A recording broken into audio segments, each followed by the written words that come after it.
Madame Pommier, Claire P. Garcia, Molina, Anne-Marie.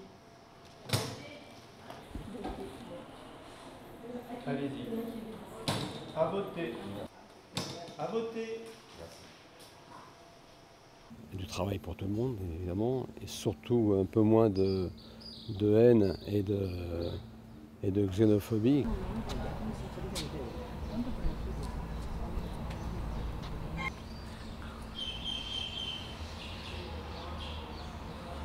Mais j'attends de ces élections un changement réel.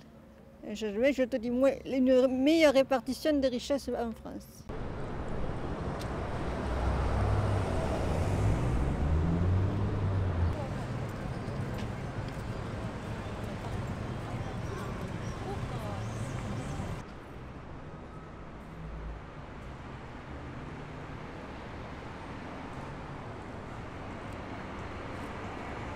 Il n'y a pas de France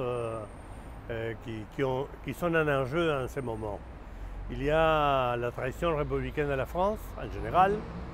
Il y a la continuité de l'oligarchie, même à droite qu'à gauche.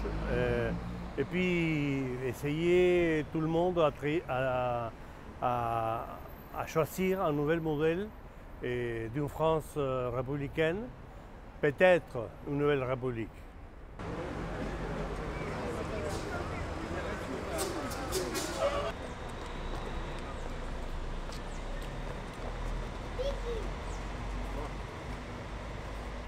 J'ai entendu à la télé dernièrement une phrase d'un personnage politique célèbre d'il y a 2 ou 3 siècles qui disait que la France fait des révolutions parce qu'elle ne sait pas faire de réformes. Alors on devrait peut-être faire des réformes avant qu'il y ait une révolution.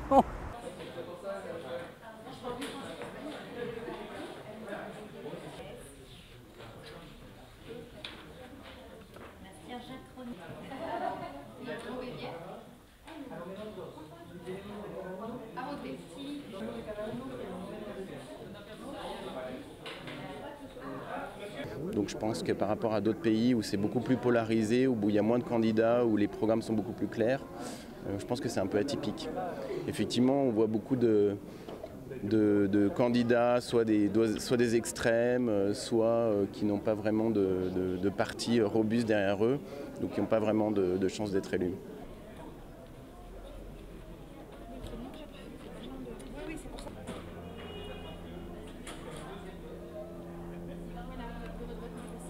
J'ai suivi la campagne avec un peu de recul en étant ici, en ayant peut-être des thématiques qui m'intéressent plus que quand j'étais en France.